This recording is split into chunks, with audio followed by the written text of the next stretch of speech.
بسم اللہ الرحمن الرحیم۔ حضرت سعد بن ناجیہ رضی اللہ تعالیٰ عنہ دروازہ رسول پر کلمہ پڑھنے آئے۔ رسول صلی اللہ علیہ وسلم مسلمان ہونے کے بعد نبی کریم کی بارگاہ میں عرض کرنے لگے، یا رسول اللہ ایک بات پوچھنی ہے۔ حضور صلی اللہ علیہ وسلم نے فرمایا، پوچھو۔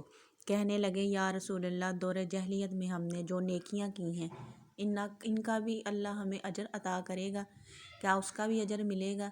تو نبی کریم صلی اللہ علیہ وسلم نے فرمایا، تو بتا تو نے کیا نیکی کی ہے؟ تو کہنے لگے کہ یا رسول اللہ میرے 2 اونٹ گم ہو گئے۔ میں اپنے تیسری اونٹ پر بیٹھ کر اپنے دونوں اونٹوں کو ڈھونڈنے نکلا۔ میں اپنے اونٹوں کو ڈھونڈتے ڈھونڈتے جنگل کے اس پار نکل گیا جہاں پرانی آبادی تھی۔ وہاں میں نے اپنے 2 اونٹوں کو پا لیا۔ ایک بوڑھا آدمی جانوروں کی نگرانی پر بیٹھا تھا، اس کو جا کر میں نے بتایا کہ یہ 2 اونٹ میرے ہیں۔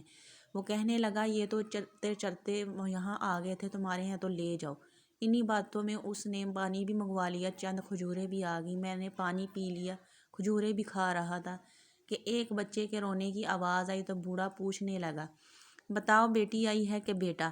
میں نے پوچھا، بیٹی ہوئی تو کیا کرو گے؟ کہنے لگا، اگر بیٹا ہوا تو قبیلے کی شان بڑھائے گا، اگر بیٹی ہوئی تو ابھی یہاں اسے زندہ دفن کرا دوں گا۔ میں اپنی گردن اپنے داماد کے سامنے جھکا نہیں سکتا، میں بیٹی کی پیدائش پر آنے والی مصیبت برداشت نہیں کر سکتا، میں ابھی دفن کرا دوں گا۔ حضرت سعد بن ناجیہ رضی اللہ تعالیٰ عنہ فرمانے لگے، یا رسول اللہ صلی اللہ علیہ وسلم یہ بات سن کے میرا دل نرم ہو گیا۔ میں نے اس سے کہا، پھر پتہ کرو بیٹی ہے کہ بیٹا ہے۔ اس نے معلوم کیا تو پتہ چلا کہ بیٹی آئی ہے۔ میں نے کہا، کیا واقعی تو دفن کرے گا؟ کہنے لگا، ہاں۔ میں نے کہا، دفن نہ کر مجھے دے دے، میں لے جاتا ہوں۔ یا رسول اللہ صلی اللہ علیہ وآلہ وسلم، وہ مجھے کہنے لگا، اگر میں بچی تم کو دے دوں تو تم کیا دو گے؟ میں نے کہا، تم میرے 2 اونٹ رکھ لو، بچی دے دو۔ کہنے لگا، نہیں 2 نہیں، یہ جس اونٹ پہ تو بیٹھ کے آیا ہے یہ بھی لیں گے۔ حضرت سعد بن ناجیہ رضی اللہ تعالیٰ عنہ عرض کرنے لگے کہ ایک آدمی میرے ساتھ گھر بھیجو، یہ مجھے گھر چھوڑ آئے، میں یہ اونٹ اسے واپس دے دیتا ہوں۔ یا رسول اللہ میں نے 3 اونٹ دے کر ایک بچی لے لی۔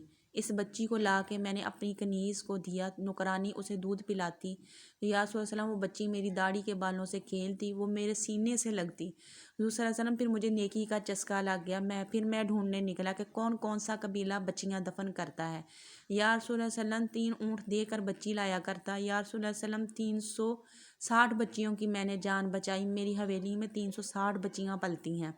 حضور صلی اللہ علیہ وسلم مجھے بتائیں، کیا میرا مالک مجھے اس کا اجر دے گا؟ کہتے ہیں کہ حضور پاک صلی اللہ علیہ وسلم کا رنگ بدل گیا، داڑھی مبارک پر آنسو گرنے لگے۔ انہوں نے مجھے سینے سے لگایا، میرا ماتھا چوم کے فرمانے لگے، یہ تجھے اجر ہی تو ملا ہے، رب نے تجھے دولت ایمان عطا کر دی ہے۔